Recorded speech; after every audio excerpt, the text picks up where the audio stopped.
자, 오늘 성경이 무엇을 말하느냐, 24번째 8계명에 대해서, 8번째 계명에 대해서 같이 살펴보도록 하겠습니다. 자, 출애굽기 10장.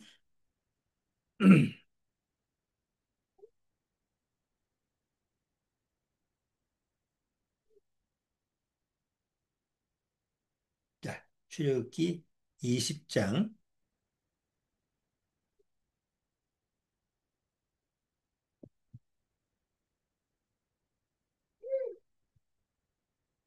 15절, 짧은 15절 한 절입니다. 자, 15절 같이 읽어보죠. 도적질하지 말지니라. 우리 잠깐 기도드리고 오늘 말씀 같이 한번 나눠보도록 하겠습니다. 하나님 아버지 감사합니다. 오늘 또 이렇게 한 자리에 모였습니다. 아무쪼록 늘 하나님 앞에 간구하고 또 간구하는 것은 이 마지막 때에 우리 믿음의 가족 안에서 정말 모든 심령들이 구원받고 주님이 어느 날 부르실 때 한 사람도 낙오가 되지 않고 다 주님의 부름에 응할 수 있는 그런 하나님의 축복이 항상 있기를 간절히 바라옵니다. 혹 우리 믿음의 가족 안에서 주님의 말씀을 떠나 구원은 받았다고 하면서도 멀리 떠난 그런 가족들이 많이 있습니다. 늘 그들의 영혼을 생각하면 예레미야가 하나님 앞에서 눈물을 흘리면서 간절히 하나님 앞에 매달리는 그런 심령이, 그런 심정이 늘 하나님 앞에 또 가지고 있는 그런 마음인 줄 압니다. 주님께서 그 마음을 헤아리사 정말 주님이 부르시는 그 전에 때가 이르기 전에 정신을 차리고 돌이켜서 하나님 말씀 앞에 올 수 있도록 주님께서 그들의 심령을 불쌍히 여기옵소서.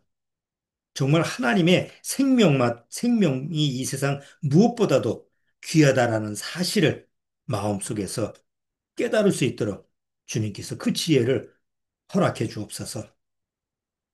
예배 첫 시간이 오니 마친 시간까지 주님께서 맡아 주관하시고 오늘도 주님의 말씀을 통해서 주님의 올바른 지혜를 깨달을 수 있도록 인도하여 주옵소서. 예수님의 이름으로 기도드리옵나이다. 아멘.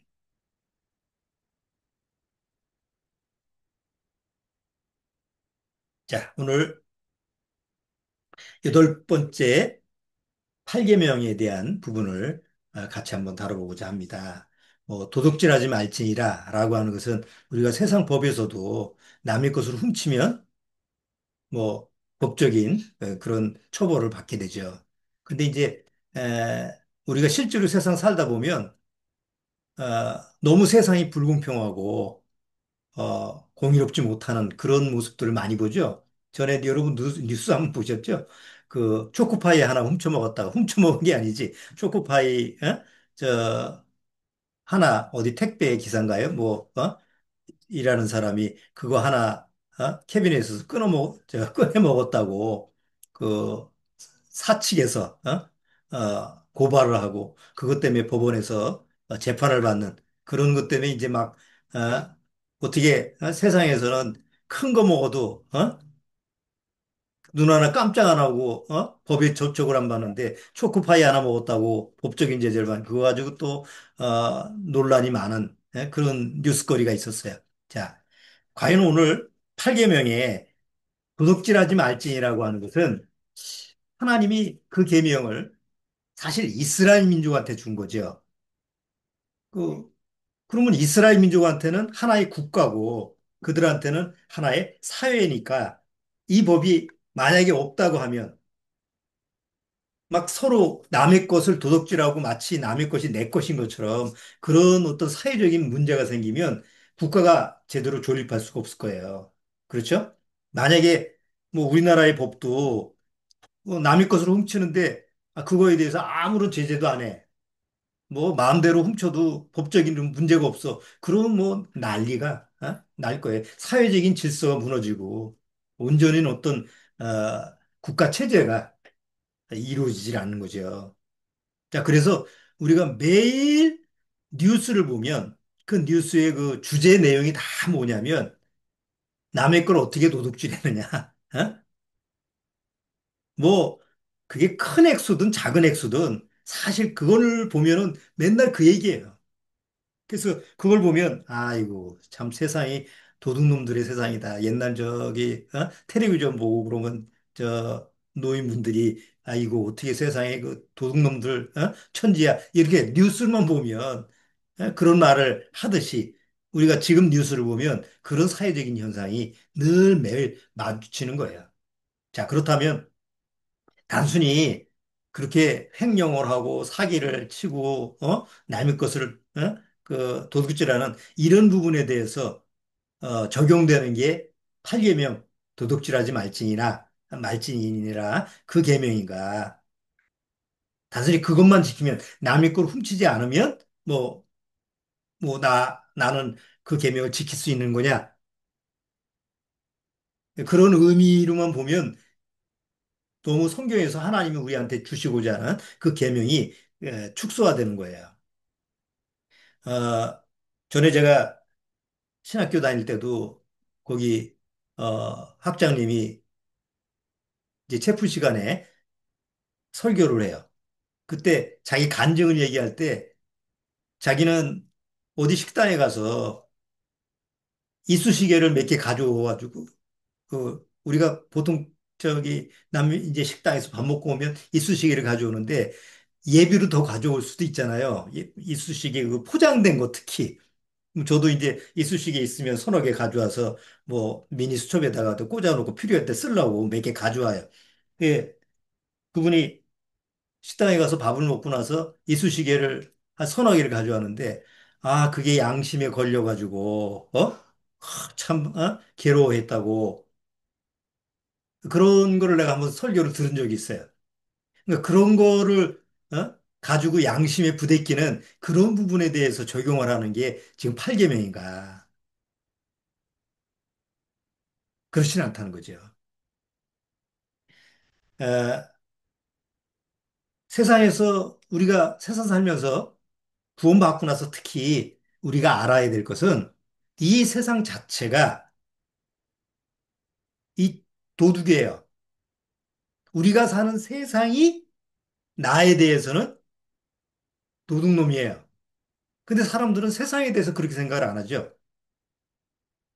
내가 남의 걸 훔치든지 누군가 다른 사람 걸 훔치면 그것이 도둑질이고 나쁜 것이라고만 생각하지 우리가 사는 세상 자체가 나에 대해서 내 거를 도둑질한다라고 하는 부분에 대해서는 생각을 안 해요. 마치 세상이 나에 대해서 뭔가 주는 대상이라고 생각하죠. 내가 세상에 대해서 뭔가 얻어야 되고 내가 세상에 대해서 노력한 만큼 세상은 나한테 뭘 준다라고만 생각하지 세상이 나의 것을 빼앗는다라고 하는 생각은 보통 우리가 상상을 안 해요.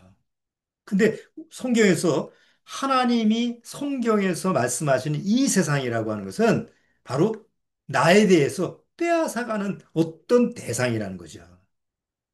그러니까 그런 부분까지 우리가 알아야만이 지금 우리가 지금 사는 세상에서 8계명에 대한 교훈을 제대로 얻을 수가 있어요. 뭐 매일 뉴스에서 아시다시피 옛날 그 공익기관이라고 하는 LH에서 거기에 있는 LH에 있는 사람들이 부동산 투기를 그 정보를 빼가지고 부동산 태기를 투기를 해가지고 그거 가지고 그냥 난리가 난 적이 있었죠. 근데 그게 어디 뭐 LH만 하겠어요? 아니 뭔가 우리나라에서 뭐 소스만 있으면 그런 어떤 정보만 있으면 나라도 그냥 어디 저 돈을 빌려가지고 그 투자를 하려고 그러지. 왜 정치를 하려고 그래요?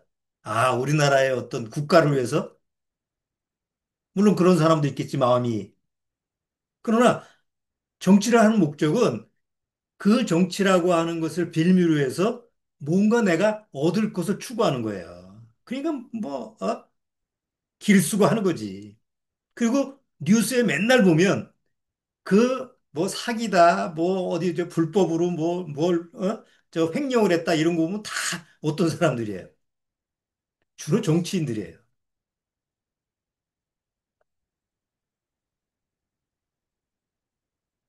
왜 그럴까요? 그런 걸 취할 수 있는 정보를 더 쉽게 얻기 때문에 그렇죠. 요새 저 어디야? 그 건강보험공단에서 600억인가 660억인가 뭐 그걸 가지고 성과급을 줘 임원들한테 성과급을 나눠준 것 때문에 또 난리가 뭐 우리 같으면 당연히 그러지 뭐가 있으면은 나눠갔지. 그렇지만 그걸 가지고 안 받은 사람 입장에서는 아이 저런 도둑놈들 다 그렇게 생각을 하잖아요.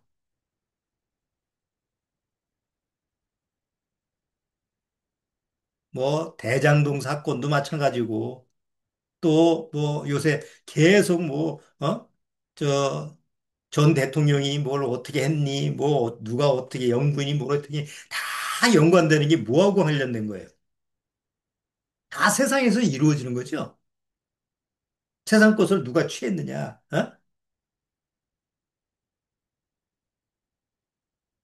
보이스피싱도 뭐예요? 남의 걸 가지고 뺏는 거죠, 교묘하게. 요새는 또 통장 묶음이라는 게 있어서 괜히 내 통장에 누가 돈을 넣어줘가지고 통장을 못 쓰게 만들어. 뭐 우리 같은 분야 통장 못 쓰면 안 쓰면 그만이지만 장사하는 사람이나 사업하는 사람은 어떡할 거예요? 하여튼 그 머리도 참 기발하고 좋아요. 아주 신출귀몰한 그런 방법을 가지고 어떻게든지 남의 것을 뺏으려고 하는 이런 사람들을 우리가 매일마다 목격하는 게 이 세상사다는 거죠. 정치, 뭐 경제, 사회, 뭐 어디든 종교도 마찬가지예요. 이 11월 달에 이제 추수감사절이기 때문에 뭐 어쨌든 교회에서도 뭘 긁어야지. 예? 그 큰 교회 프랜카드 하나 봤는데 넘치는 은혜? 그다음에 뭐라고? 아, 표현하는 감사. 누가 머리를 썼는지 요새는 헌금도 안 한대요. 그러니까 어떻게든지 그걸 내게 하려고 표도 그렇게 내라는 거지. 아니, 헌금 자체가 나쁜 게 아니죠. 그건 당연히 해야 되는 거예요. 그러나 중요한 것은 왜 하고 어디에 쓰느냐, 이게 문제죠. 성도들 거를 모아가지고 생명을 살리는 데 쓰면야 그거야 얼마나 바람직하고 하나님이 기뻐하시는 일이에요. 근데 만약에 그것을 생명을 죽이는 일에 쓴다고 한다면 그거는 남의 걸 도둑질해가지고 악한 데 쓰는 거나 똑같은 거예요. 어, 요번에 트럼프가 우리나라에 에이펙 때 와가지고 뭐 여러 가지 우리나라에 대해서 협의를 하고 뭐 어쩌고 저쩌고 하는 그런 내용들을 많이 보셨을 거예요. 그러면서 요즘 많이 나오는 그 용어 중에 하나가 스테이블 코인이라는 거를 뉴스에서 계속 나와요. 보통 사람들은 뭔 코인인지 요새 뭐 비트코인, 이더리움 뭐 용어도 나도 그런 용어를 이해할 수도 없는 용어들이 계속 나와요. 근데 이제 요새 이제 트럼프가 올해 5월인가요? 그 미국에서 그 아예 스테이블 코인이라고 달러 스테이블 코인이라고 하는 것을 법적으로 허용을 했죠. 이쪽으로 쓰겠다라고 하는데 하도 그런 말이 많이 나오니까 여러 가지 자료를 이제 유튜브나 이런 걸 봤어요. 그 결론적으로 보니까 미국 빚을 갚기 위해서 미국의 엄청난 빚이 어느 정도 되느냐면 한 해에 갚아야 될 그 미국의 부채가 우리나라의 1년 예산의 두 배래요. 원액이 아니고 원금이 아니고 매해 갚는 이자가 우리나라의 예산의 두 배를 이자로 갚아야 되는 그 얼마나 큰 빚이에요. 근데 그 빚을 조금이라도 갚기 위해서 만든 그 도용하는 제도가 이 스테이블 코인이라고 하는 달러 스테이블 코인이라고 하는 또 하나의 화폐예요.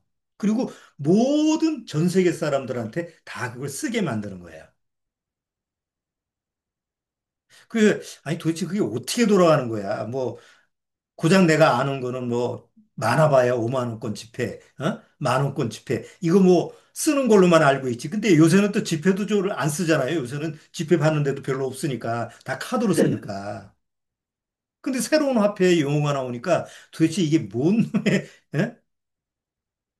세상이 그냥 바삐 돌아가니까 뭔지 뭐 정신이 없어. 그래서 자세히 한번 그 스테이블 코인이라는 게 뭐냐라고 하는 것을 내용을 들어보니까 이제 화폐를 대신하는 요새 뭐 비트코인이나 이런 것처럼 대체하는 그런 건데 원래 미국이나 이게 미국이라고 하는 나라가 다른 나라하고 무역 관계를 할 때 우리나라 뭐 일본, 중국 이렇게 해서 여러 뭐 러시아라 뭐 이렇게 무역 관계를 할 때 돈을 왔다 갔다 하잖아요. 돈을 빌려주고 뭐 빌려받고 아니면 무역하면은 뭐 거기 대금을 받고 하잖아요. 근데 그런 대금을 뭐 빌려주고 할 때 옛날에는 미국이 항상 미국의 국채를 사게 했대요. 돈을 빌려주면 그 대신 미국의 국채를 사라, 채권을 사라 이 말이에요.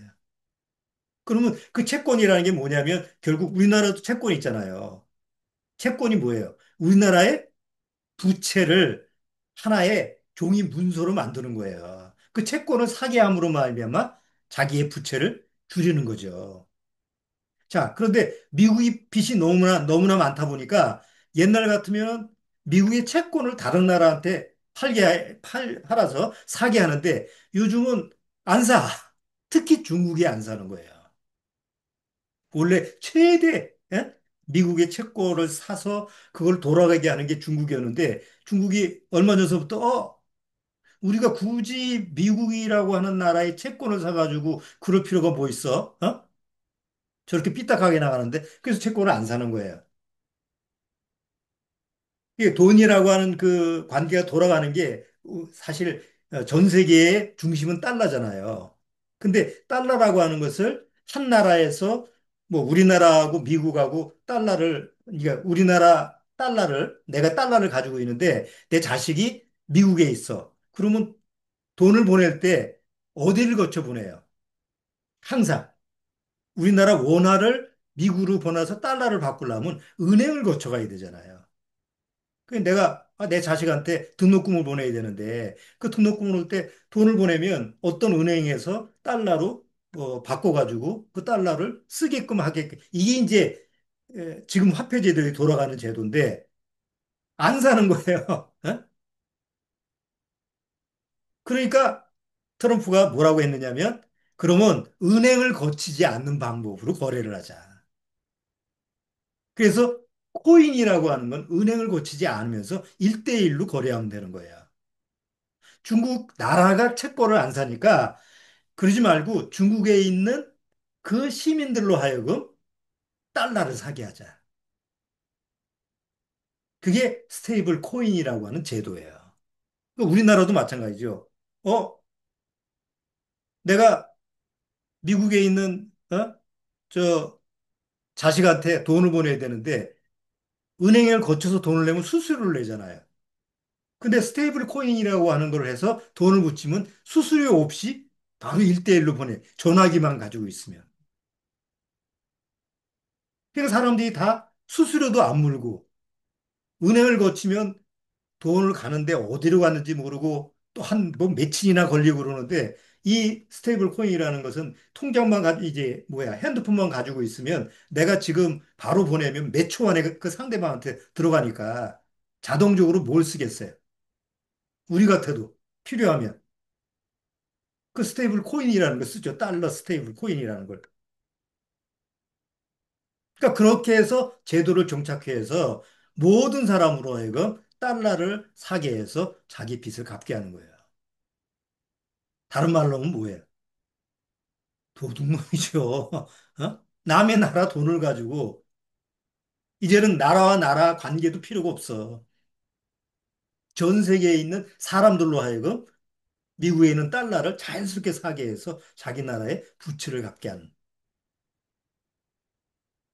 이게 공식적으로 이렇게 하는 것뿐이지 실상은 뭐예요? 그 바탕은 남의 거가 뺏어가지고 자기 빚 갚는 도둑심보 아니에요.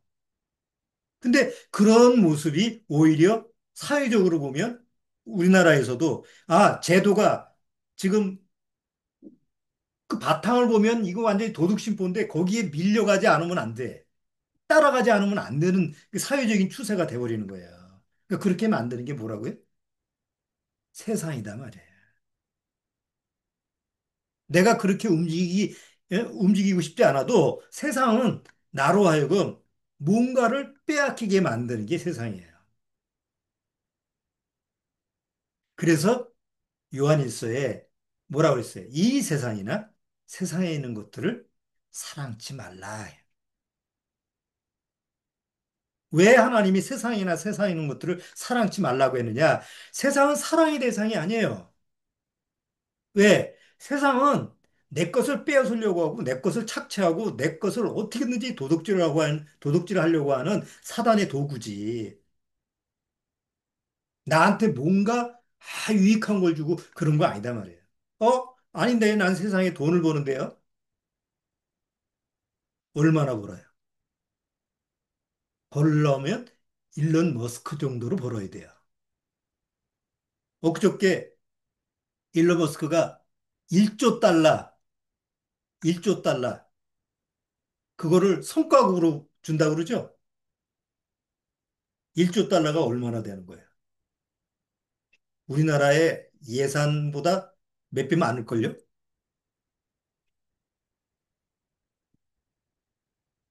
돈을 보면 그 정도는 벌어야지. 근근히 사는 거 버는 거 가지고 그걸 세상에 준다고 생각하면 너무 슬픈 거 아니에요? 예? 내가 세상에서 막 노력하고 애쓰고 뭘 한다고 해도 세상에 주는 거는 풍족하게 주나? 세상에 뭔가 주는 것 같아도 공짜가 없어요, 세상에는. 아니, 세상도 그걸 알아요. 세상에는 내 것이 있을까요, 없을까요? 세상에는. 세상에는 내 것이 없어요. 누가 하는 말이냐? 프란체스코 교황이 한 말이야. 그러면 불교에서는 뭐라고 그래요? 내 것이 있으면 소유이잖아요. 근데 그것 때문에 고통을 받으니까 무소유다 말이에요. 무소유를 주장하는 게 불교죠. 세상에는 내 것이라는 게 없어. 세상 사람도 알아요.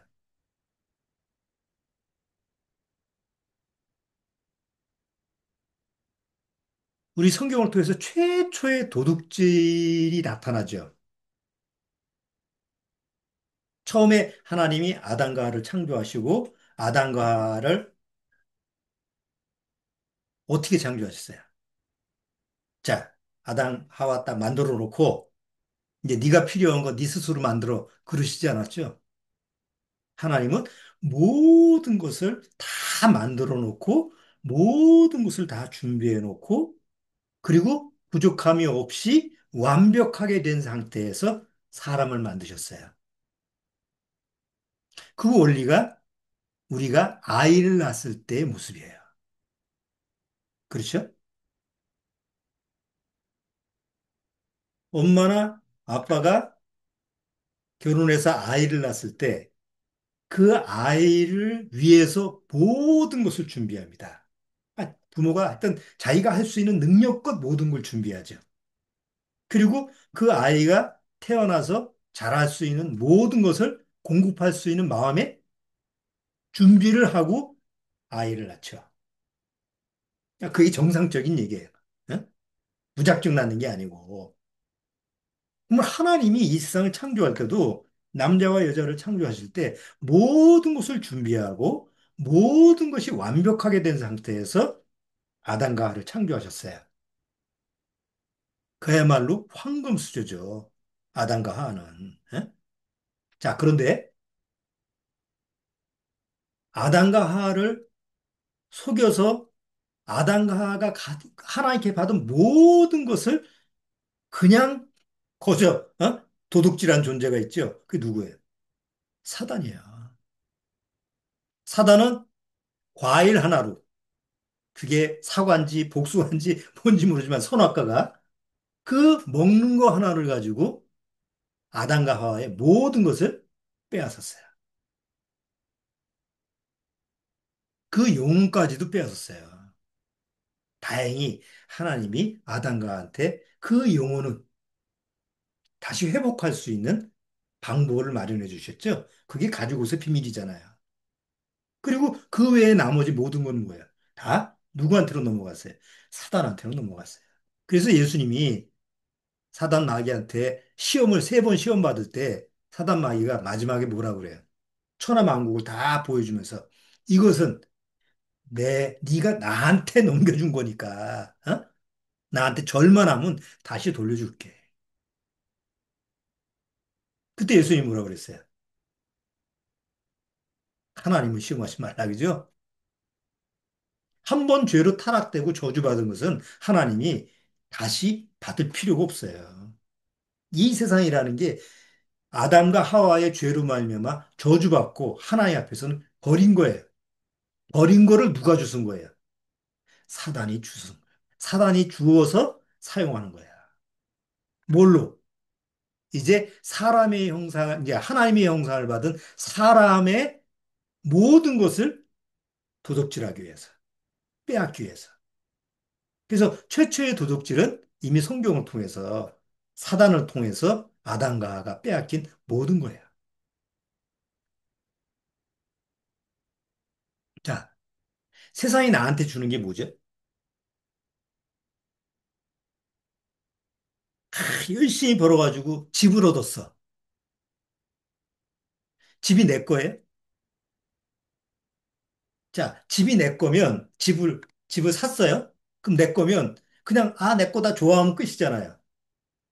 뭘 해야 돼요, 집을? 내 집을 사면 뭘 해야 돼요? 소유권, 등기부 등본, 서류를 작성해야 돼. 그리고 거기에 대한 세금을 내고. 내 거라고 해서 아무렇게나 팔 수가 없어요. 이거 내 건데 당신 사시오. 그럼 돈 받고 끝나는 안 되죠? 그것도 등기권리증을 넘기고 서류를 하고 그리고 거기에 대한 재산세 뭐 파는 그 세금까지 다 내야만이 소유권 이전이 되죠. 아니 내 집인데 왜 이렇게 복잡해? 내 집이라고 해서 내가 마음대로 할 수 있는 게 아니에요. 내 소유라고 해서 내 마음대로 할 수 있는 건 세상에 없어. 아니 돈은 내 마음대로 쓰면 되는 거 아니에요. 여러분 돈도 마음대로 못 써요.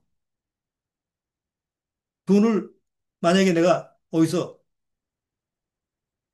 한 1억이 생겼어. 그래가지고 그냥 펑펑 써. 그러면 나중에 출처를 내 어디서 나왔는지.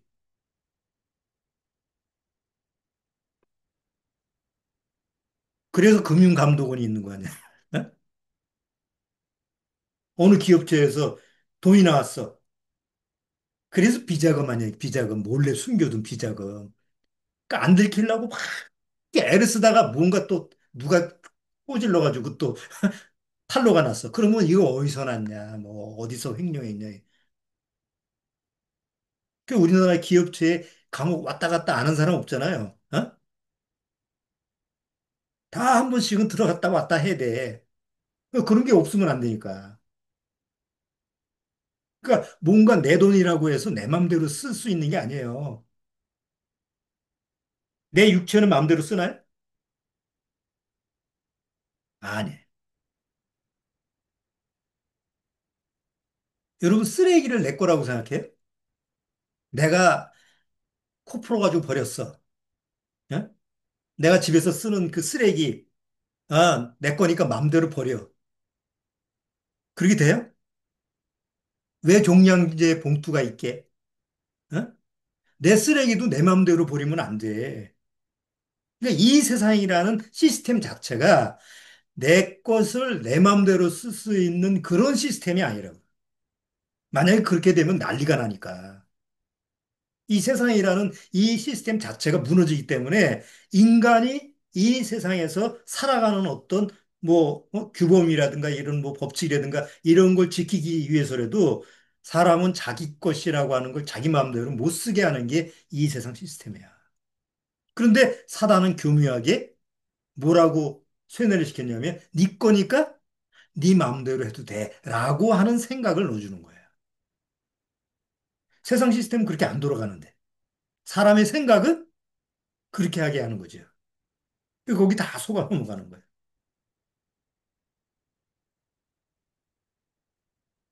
진짜 내 거라고 한다면 내 마음대로 할 수 있지 내 거야. 왜 죽을 때 아무것도 가져가는 게 없어요. 내 거라고 하면 죽을 때 가져가는 게 하나라도 있으면 그건 내 거야. 근데 죽을 때 가져가는 게 하나도 없어. 왜? 내 거가 아니기 때문에. 내 육체도 가져가는 게 아니죠. 그런데 성경에는 뭐라고 그래요? 내 영혼은 뭐예요? 내 거니까 내가 가져가는 게 아니죠. 그 예수님이 그 부자와 나서로 이렇게 쭉 얘기하면서 아니 저 뭐야 한 부자한테 얘기하면서 그 부자가 소출이 풍성하니까 야 오늘도 창고를 지어서 뭐 너를 위해서 거기다가 보관을 하고 뭐 또 창고를 짓고 그러다가 어느 날 그 부자한테 얘기하죠. 오늘 밤 내가 내 영혼을 도로 찾겠다. 내가 네 영혼을 도로 찾게 뺏겠다가 하는 게예요. 도로 찾겠다는 건 뭐예요? 네 영혼을 내 거니까 내가 가지고 갈게. 그러면 네가 가지고 있는 네 것이 누구 것이 되겠느냐라고 물어보죠. 그럼 내 영혼도 내 것이기 때문에 내 마음대로 가는 게 아니고 바로 하나님이 주신 거기 때문에 하나님의 그 심판대로 가는 거예요. 근데 사단은 아담 이후에 모든 사람 그 안에다가 뭘 넣어줬어요? 다 내 거야. 내 거니까 내 마음대로 할 수 있어요. 이런 생각을 넣어주는 거예요. 그게 도둑심포예요. 그러니까 사단이 넣어준 그 도둑심보 이 DNA 안에 이 도둑심보가 딱 있어가지고 뭔가 저거 가지고 있으면 저걸 내가 가지면 좋겠다라고 하는 그런 생각을 가지고 있기 때문에 남의 것을 훔치게 되고 또 남의 거를 갖고 싶고 그런 마음이 생기는 거예요. 한두 사람이 아니고 모든 우리 안에 모든 마음속에 그런 마음 도둑심보가 있는 그게 행동으로 나오면 도둑놈이 되는 거죠.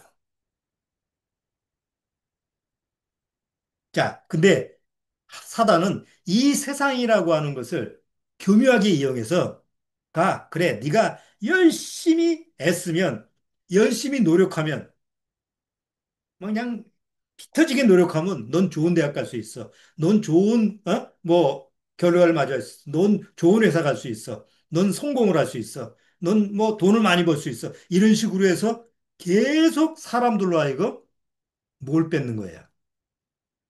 결국은 뺏는 게 뭐예요? 세상은 내 돈을 뺏는 게 아닙니다. 내 시간을 뺏는 거예요.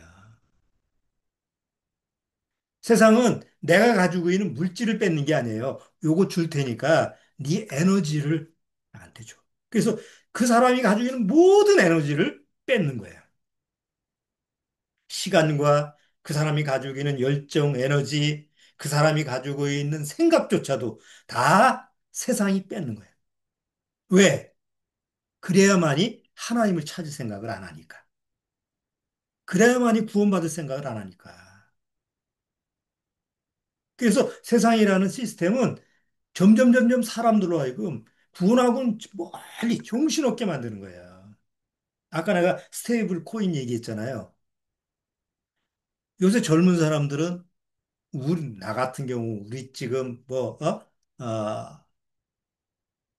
우리 59년생, 60년생 이때 지금이지 다 은퇴하는 그 시기예요. 그냥 직장에 있어도 뭐 60세 되면 다 나왔으니까 우리 동창들도 거의 다 놀아 백수야. 어? 그러면 이 정도 우리 나이 때는 무슨 코인 얘기해도 좀 멀어. 아유, 귀찮아. 아는 게, 그거 아는 거는 귀찮아해. 근데 요즘 젊은 사람들은 그걸 모르면 뒤처지는 마음을 가지고 있는 거예요. 그래서 다 여기 인터뷰하는 거 보면 아이고, 요새 그거 모르면 안 될 것 같아서, 봉급에서 일부분, 비트코인 조금씩 사둡니다. 어? 뭐, 코인에 뭐, 어떻게, 투자를 하고, 뭐, 어쩌고저쩌고 해서 젊은 사람들이 거기에 빠져 있어. 그리고 세상은 그걸 모르면 나중에는 세상에 적용을 못 한다라. 유튜브에도 그렇게 나오고. 그러니까 복음이나 구원이라는데 신경 쓸 겨를이 없게 지금 돼버렸어요. 대다수 교회에 젊은 사람이 없어요. 왜? 워낙 세상이라는 게 빨리 돌아가니까. 뭐 구원이라든가 이런 복음에 신경 쓸 겨를이 없어. 뭐 사업을 하면 사업한다고 거기에 빠져야 되지. 그렇죠? 뭔가 내가 회사를 가면 회사는 뭐 꼬박꼬박 봉급만 주고 그냥 가만히 있게 하나요? 아니. 요새는 주일날도 못 쉬게 해. 주일이라는 개념 자체가 없어요. 그래서 조금 살만하면 또 구원에 관심을 가질까 봐 주 5일제가 된 거예요.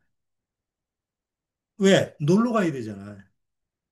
나도 가끔 이용하지만 그 자연휴양림이라는 게 있어요. 우리나라에 거의 한 200여 개가 되는 곳곳에 자연휴양림이 돼 있어가지고 거기 보면 이제 그게 다 뭐예?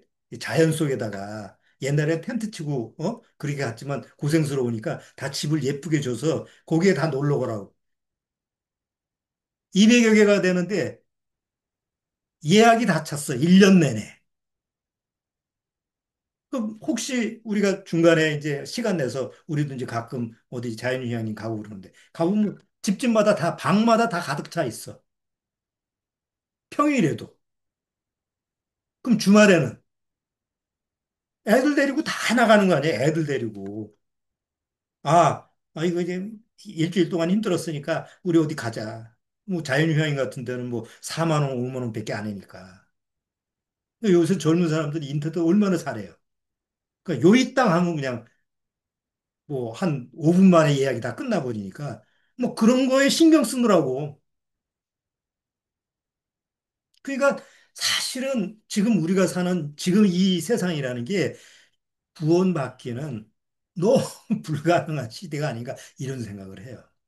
그래도 복음을 전해야 될 사명이 있지. 아직 우리가 남아있는 이유가 있으니까. 근데 세상이라는 시스템 자체가 점점 그런 식으로 흘러가는 거예요. 그래서 그냥 옛날에는 돈 가지고 받으면 이렇게 쓰고 그러지만 옛날에는 옛날 시대는 봉급이라는 게 있었잖아요. 그 봉급 받고 그거 가지고 쓰는데 요새는 돈 구경을 못 하잖아. 봉급 받는다고 해도 통장에 왔지. 그 금액만 확인하고 그거 가지고 쓰고 모지라면 또 뭐 어디서 땡겨 쓰고 맨날 그 숫자만 확인하면 되는 거지. 옛날처럼 뭐 돈 가지고 계산하지 않잖아요. 근데 요즘은 그 돈조차도 뭐 코인으로 바뀌어가지고 그걸 모르면 이 지금 세상을 살아갈 수 없게끔 만들어간다.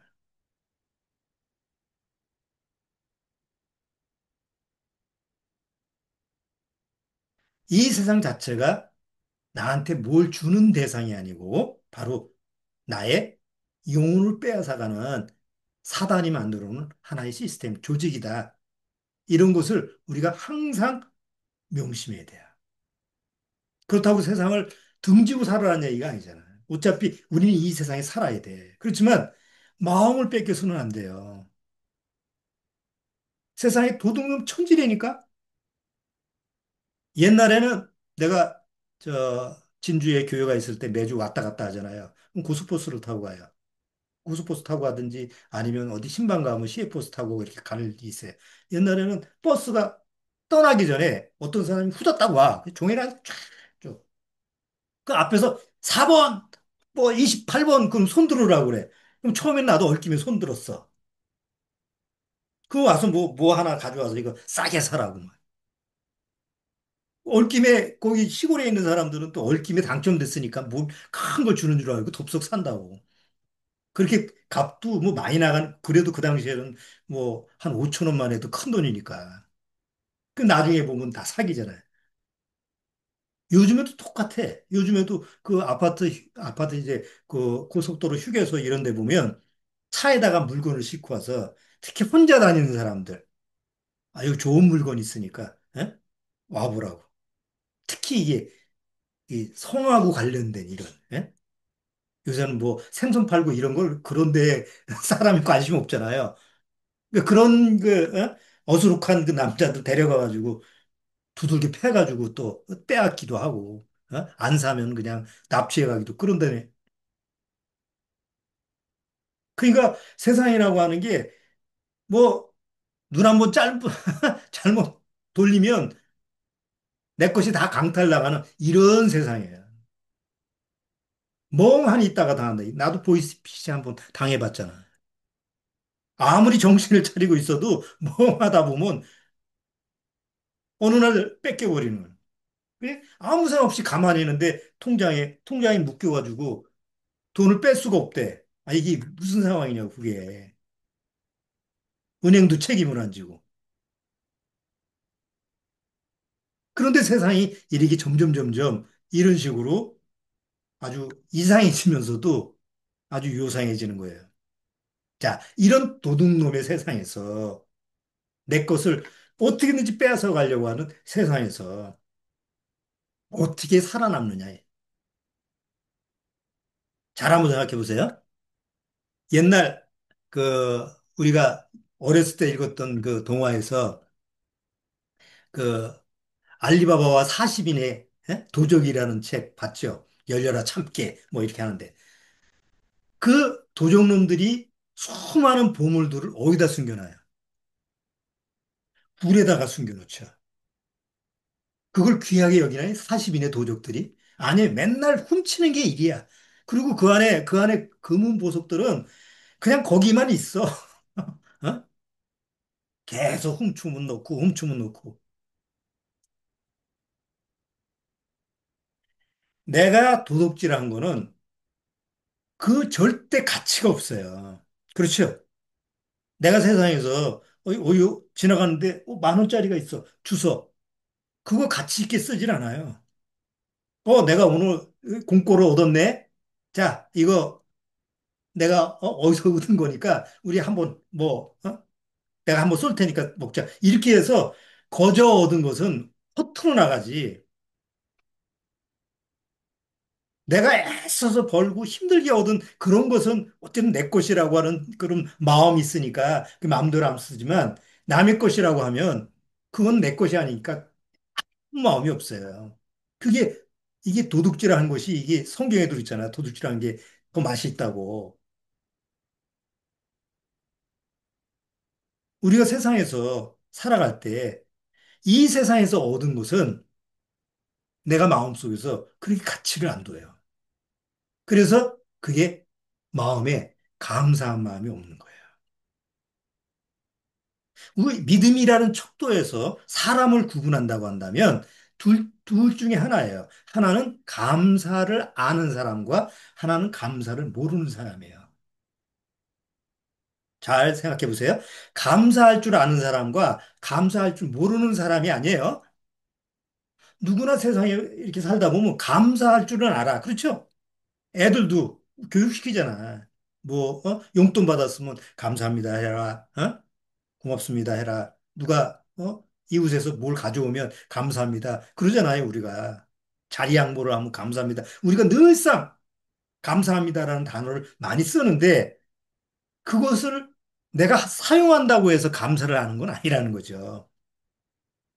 감사라는 걸 아는 사람이 있고 감사를 모르는 것이 있어요. 똑같이 감사하는 표현을 해도. 그러면 감사를 아는 사람은 어떤 사람이고 감사를 모르는 사람은 어떤 사람일까? 뭐 교회에서 감사한 것을 아는 사람은 감사를 하는 사람이고 감사한 걸 안 내는 사람은 감사를 모르는 사람이 그게 아니에요. 자, 감사라고 하는 단어하고 은혜라는 단어하고 라틴어의 어원이 같아요. 은혜라는 단어가 그레이스예요. 감사하다는 단어가 스페인어는 뭐예요? 스페인 가면 그라시어스라고 써요. 어원이 같아요. 감사, 은혜 같은 어원으로 돼요. 근데 영어에서는 감사를 생크하죠. 생크하고 싱크하고 생각하다하고 같은 어원이에요. 한자, 한자에 감자, 요 이렇게 보면 감자가 이렇게 돼 있죠? 위에. 이렇게 써도 아래에 뭐가 들어가죠? 마음심자가 들어가요. 감동, 감정 할 때 감자. 거기에 마음심이 들어가는 거예요. 감사다라고 하는 것은 느끼는 거예요. 필하다, 필이 꽂혔어 모르잖아. 그러니까 감사를 안다라고 하는 것은 뭐냐면 사랑과 사랑 관계에서 내가 뭔가 받았는데 그것이 마음에서 느낌으로 오는 거예요. 어? 누가 나한테 선물을 줬어. 그럼 고맙잖아요. 감사하잖아. 이게 느낌이 와. 아, 그러면 내가 저 사람한테도 뭘 감사를 표현해야겠구나. 느낌이 오는 거잖아요. 자, 그런데 성경에서 하나님이 아담과한테 뭘 주셨어요? 모든 걸 주셨어요. 완벽하게. 그런데 사단의 말 한마디에 속아서 모든 것을 어떻게 했어요? 잃어버렸어요. 그 이후에 아담과 하와는 마음에 뭘 잃어버렸어요? 감사를 잃어버렸어요. 그래서 가인과 아벨을 통해서 가인은 감사를 모르는 사람이고 아벨은 감사를 아는 사람이에요. 왜? 아, 하나님 앞에서 감사, 가인은 감사 예물을 뭘로 드렸어요? 자기가 땀 흘려가지고 그냥 열심히 농사 짓는 거죠 드렸잖아. 얼마나 감사해. 예? 교회 가서 막 감사 헌금해가지고 나는 하나님 앞에 이렇게 감사합니다. 이런 사람하고 똑같은 마음으로 드리는 거예요. 아벨은 자기가 노력하지 않고 땀 흘리지 않는 양의 첫 새끼를 그냥 하나 앞에 드린 거예요. 애쓰는 건 안 없어. 노력도 없어. 그렇지만 아벨의 마음은 적어도 어떤 마음이 들어가는 거예요? 감사할 수 있는 대상이 누구냐? 하나님인데 왜 감사해야 되지? 이유를 아는 거죠. 아, 죄로 타락된 내가 하나님 앞에 다시 돌이킬 수 있는 것은 희생제물 때문에 그렇구나. 아벨은, 이제 카인은 하나님이 감사의 대상이니까 나는 어떻게든지 감사해야 돼. 의무만 남은 거예요. 그건 감사를 아는 게 아니죠. 감사를 안다라고 하는 것은 아, 하나님 앞에서 내가 왜 감사할 수 있지? 내가 하나님 앞에 왜 감사를 해야 되지? 라고 하는 것을 정말 알고 그것을 누리는 사람이에요. 근데 그걸 알고 감사를 해야지. 그걸 모르면 어디 책자에 보니까 어, 존 파이터라고 하는 목사님이 이런 말을 썼다고? 이런 말을 썼다.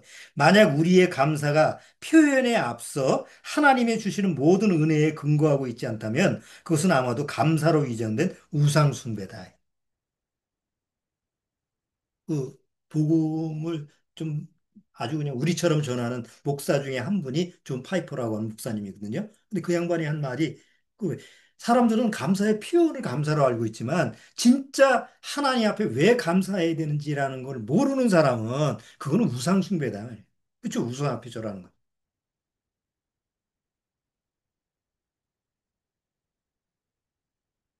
어, 미국에서 1991년도에 제이씨 두가드라고 하는 그 11살 그 소녀가 있어요. 학교 가다가 그 성, 소와 성애자라고 하는 그 필립이라고 하는 사람한테 납치를 당했어요. 그래서 11살 때 납치를 당해서 그냥 성놀이개로 그 집에 그 헛간 같은데, 창고 같은 데서 갇혀서 이제 그렇게 사는 거예요. 그래서 13살에 첫 딸을 낳았고, 17살에 둘째 딸을 낳았어요. 거기서 탈출을 못했어요. 왜냐하면 스톡홀름 증후군이라고 하는 게 스톡홀름 증후군이 뭐냐면 자기를 가해한 범죄자를 두둔하는 그런 심리가 됐어요. 그래서 아, 저 사람이 나를 뭐 이렇게 납치를 해서 그냥 성폭행을 하고 이렇게 데리고 살아도 그냥 저 사람을 의지하고 살아야 되겠구나. 이 마음이 그렇게 돼버린 거야. 아예 종로로 타는 쪽으로. 그래서 탈출을 못 하다가 18년 만에 또 다른 범죄로 그 필립이라는 사람이 잡혀서 그 추궁을 하다가 이제 지금 데리고 사는 사람이 아니 부인도 있었어 부인도 같이 두 부부가 합세를 해서 그렇게 납치를 해가지고 그런 악행을 저지르는 거예요. 18년 동안. 그러다가 18살에 자유롭게 이제 부모 품에 들어왔죠. 그리고 이제 자서전을 쓴 거예요. 미국에서 그게 아주 큰 사건이 된 적이 있었어요. 그 도둑 맞은 인생이라는 책자로 해서. 그럼 한번 보세요. 그, 아이가, 그 사람이 18년 동안 뭘 잃어버렸어요. 11살 때까지 그 부모의 사랑 속에서 그렇게 살았는데 갑자기 납치를 당해가지고 나머지 삶이, 그 빼앗긴 삶이 얼마나 처절해. 얼마나 억울해. 그 어떻게 보상을 받을 거예요? 그렇잖아요? 자, 근데 우리가 하나님과 나와의 관계 속에서 구원받기 전에 나의 인생은 누구한테 도둑맞은 인생이에요? 사단한테 도둑맞은 인생이에요. 아담의 씨로 태어나서 죄인으로 태어나서 내가 어디에 종로를 타고 있는지 진짜 내 아버지, 내 영혼의 아버지가 하나님 것도 모르고 그냥 사단이 주관하는 세상 속에서 세상의 죄의 종로를 타면서 그냥 세상이 주는 적당히 주는 조금 조금 먹어가면서 그 종로를 타고 있어요. 그게 다인 줄 알고. 거기서 절대 벗어나지 못해. 그렇게 살다가 어느 날 구원의 빛이 예수님의 생명이 그 예수님이라는 분을 만나게 돼서 내가 구원받게 되면 뭐가 되는 거예요? 내 도둑맞은, 예? 내가 어리석고 모르고 그렇게 무지한 상태였는데도 내가 만약 20년에 내가 23살에 내가 구원을 받았어요. 그러면 23년 동안 사단한테 종로로 했던 23년은 도둑맞은 인생이잖아요. 그리고 새 사람이 됐어요. 하나님은 그 도둑맞은 인생을 어떻게 해주는 거예요? 네 스스로 개척을 해서 다시 네 인생을 살아라가 아니에요. 네 도둑맞은 인생을 23년의 인생을 내가 그보다 더한 걸로 보상을 해줄게. 그래서 23살에 내가 구원받고 나서 지금까지 65세가 될 때까지 뭐 세상적으로 세상에서는 뭐 얼마나 많이 누렸느냐 그런 거는 배제시키고 하나님과 나와의 관계 속에서 내 인생에서 하나님 앞에 얼마나 많은 보상을 받았냐. 구원받고 나서 하나님이 나한테 주시는 그 모든 하나님이 나한테 허락한 그 새로운 인생은 하나님 앞에서 뭐냐라고 했을 때 이제 감사가 올 수밖에 없는 거예요. 왜? 하나님이 나한테 주신 생명이 사실적으로 오니까. 그러니까 하나님 앞에 누가 감사해라 이런 말이 안 돼도 구원받으면 자동적으로 마음속에서 하나님과 나와의 관계 속에서 이런 감사함이 있구나. 하나님이 주신 감사함이 이렇게 내 안에 적용되는구나. 그러니까 필요하면 감사의 표현도 할 수 있는 거죠.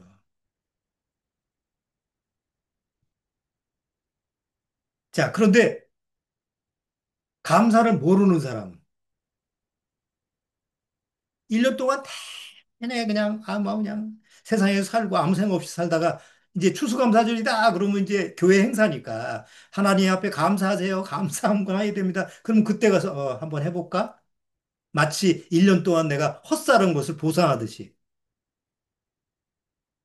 뭐 감사한 뭐 몇 분 해가지고 나는 하나님 앞에 감사하는 사람이에요. 이렇게 하는 모습이라고 한다면 그거는 감사를 모르는 사람인 거죠.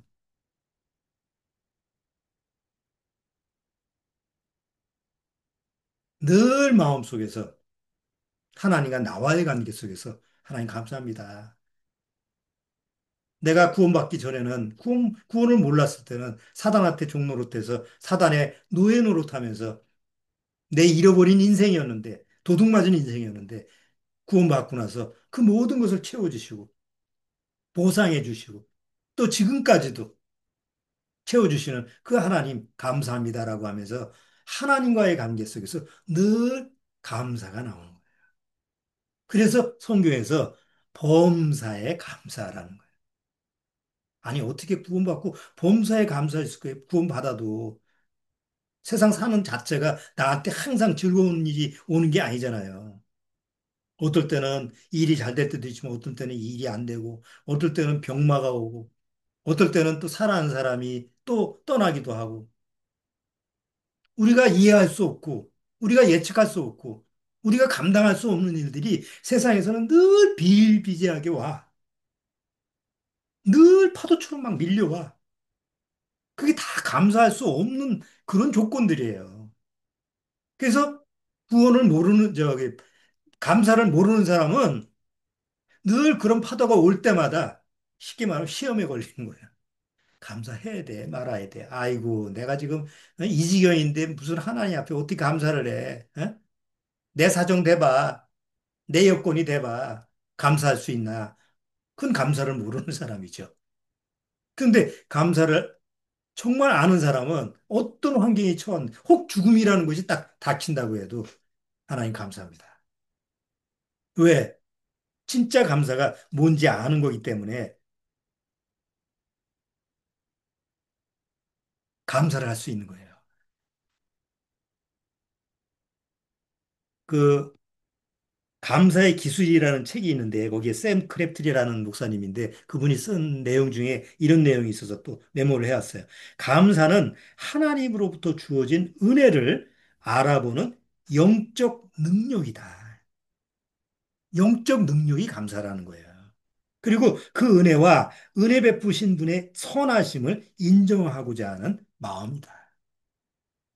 한자로 감자. 게다가 어? 느끼는데 마음에서 뭘 느끼느냐. 하나님의 위대하신과 선하신과 날 구원하신 하나 창조주 하나님이 나의 아버지다. 영혼의 아버지다. 그래서 내가 죽어서도 두려워할 필요가 없는 것은 하나님께서 나를 끝까지 책임지신다는 그 믿음 사실이다. 그러니까 뭐 감사를 안 할래야 안 할 수가 없지. 뭐 감사 주간 딱 정해놓고 뭐 감사합시다 이런 게 필요 없는 거야. 한번 성경 거기에 관련된 거 한번 보고 자 구원을 모르는 사람들의 마음 상태는 로마서 1장 21절 보세요. 로마서 1장 21절.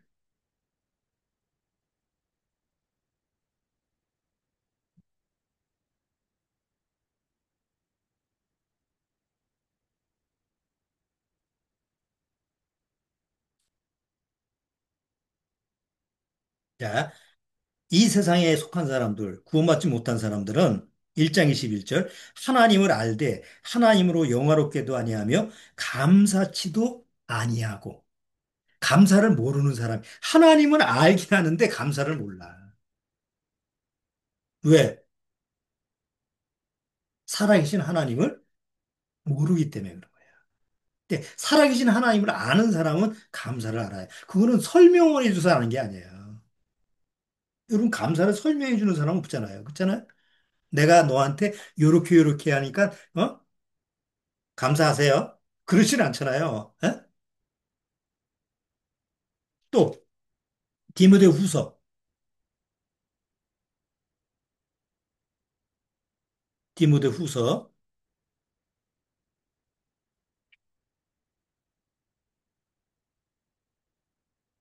3장 2절에 보면 세상 사람들이 얘기하니까 구원하고 관계없는 사람들은 어떤 마음이냐? 내가 이것을 알라. 말세에 고통하는 때가 이르니 사람들은 자기를 사랑하며 돈을 사랑하며 자긍하며 교만하며 회방하며 부모를 거역하며 감사치 아니하며. 그나마 세상적인 입장에서 세상에서도 감사라는 표현을 하는데 이제는 세상에서도 감사라는 말을 잘 안 해요. 감사를 뭐 모르지. 옛날에는 뭐 좀 다른 사람이 나한테 뭔가 좀 호의를 베풀면 항상 감사하다고 그러잖아요. 자리 양보해주면 감사합니다. 뭐 조금 길 가다가도 이렇게 뭔가 좀, 호의를 베풀면 감사합니다가 자동으로 나는데 요새는 호의를 베풀어도 그런 말 하는 사람 별로 없어요. 당연하다는 듯이. 그러니까 감사치 아니하는 세상이죠. 왜? 감사할 게 없어요. 그러나 구원받은 사람은 달라요. 보세요. 에베소서 5장. 에베소서 5장.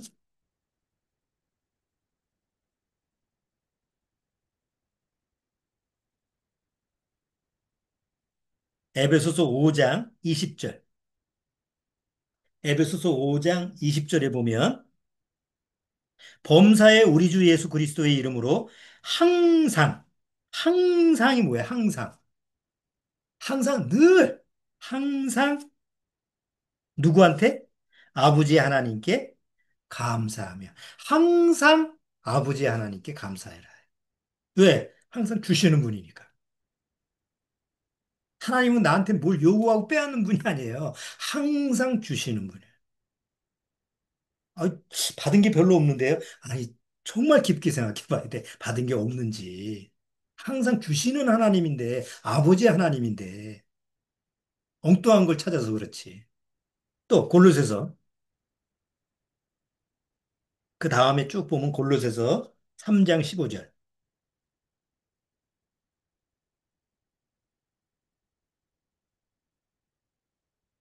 자, 3장 15절. 그리스도의 평강이 너희 마음을 주장하게 하라. 평강을 위하여 너희가 한 몸으로 부르실 받았나니 또한 너희는 감사하는 자가 되라. 그리고 이제 여러분 잘 아는 데살로니가 전서 5장에 보면 범사에 항상 기뻐하고 쉬지 말고 기도하고 범사에 범사는 모든 일에 감사하라. 그래서 감사를 아는 사람인데 감사를 아는 사람이 이미 마음속에서 항상 하나님이 주시는 것으로 감사하는 사람이기 때문에 마음이 어떨까요? 마음이 평온하죠. 평강을 누리죠. 근데 그런 사람하고 같이 있으면 어떨까요? 같이 편안하죠. 근데 감사를 모르는 사람하고 같이 있으면 같이 불안해요. 그럴 수밖에 없어요. 그래서 내가 감사를 하나님과의 관계 속에서 잘 누려야만이 옆에 있는 사람이 의아점을 갖는 거야. 나는 불안한데, 난 초조한데, 나는 마음속에서 그냥 불협화음하는데, 쟤는 왜 저래? 마음속에서 아니 왜 저래? 왜 저렇게 평안한 거야? 왜 저렇게 마음이 편안한 거야? 왜 나하고 다르지?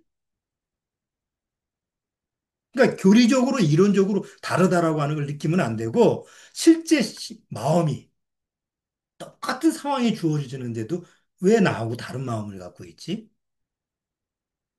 이럴 때 우리가 가지고 있는 속에 있는 것을 물어보게 되는 거예요. 그러니까 그거 말고 막 교리적으로 이론적으로 뭐 성경이 이렇다 저렇다 아무 소용이 없어요. 이미 마음이 세상에 빼앗겼기 때문에. 근데 세상이 절대 그 마음을 좋게 하지 않거든요. 더 곤고하게 만들고, 더 괴롭게 하고, 더 초조하게 하고, 더 두렵게 하고. 근데 구원받은 사람, 감사함으로 그걸 이길 수 있는 능력이 있는 거예요. 그래서 오늘 8계명을 통해서 뭐 기본적으로 8계명에 대한 자세한 내용은 어, 뭐 10계명에 대한 책자에서 참고하시면 되고 오늘은 이 세상이라는 그 자체가 이 세상 시스템 자체가 바로 내 것을 빼앗아가는 사단의 어떤 아주 그냥 도둑놈 10% 가지고 있는 그런 세상 시스템이라고 하는 것을 우리가 분명히 알고 거기에 맞춰가면 안 돼요. 오히려 세상에 살지만 항상 세상과 경계선에서 이용을 하는 거지. 하나님이 허락하신 대로 내가 필요한 만큼 사용을 하면 되는 거지. 그 세상 속에서 뭘 그냥 내 목적을 이루려고 하면 안 돼. 자, 오늘 8계명 같이 한번 살펴봤습니다. 자, 우리 기도하고 마치겠습니다. 하나님 아버지 감사합니다. 이 세상이 사단이 주관하는 그 시스템이 바로 내 것을, 내 영혼까지 빼앗으려고 하는 그 빼앗아 먹는 그런 시스템이라고 하는 것을 우리는 말씀을 통해서 분명히 잘 압니다. 잘 안다고 하면서도 또 나는 세상이 손짓하거나 세상이 유혹하거나 세상이 뭔가 나한테 어떤 제스처를 취하면 또 나도 모르게 유괴성품이 그쪽으로 쫓아나가려고 하는 그런 모습이 있는 줄 압니다. 그럴 때마다 바로 내 안에 성령님이 말씀으로 나를 또 경계를 시키고 말씀으로 나를 지켜서 말씀 앞에 또 오게 하시는 줄 압니다. 그것 또한 하나님 앞에 정말 감사드릴 수 있는 그런 감사가 아닐 수 없습니다. 아무쪼록 늘 이 세상에 살면서도 하나님이 주시는 그 모든 것에 또 앞으로도 주시는 그 모든 것에 항상 범사에 감사할 수 있는 그런 마음으로 살아가도록 주님께서 말씀으로 인도하여 주옵소서. 예수 그리스도의 이름으로 축원합나이다. 아멘. 자, 수고들 하셨습니다.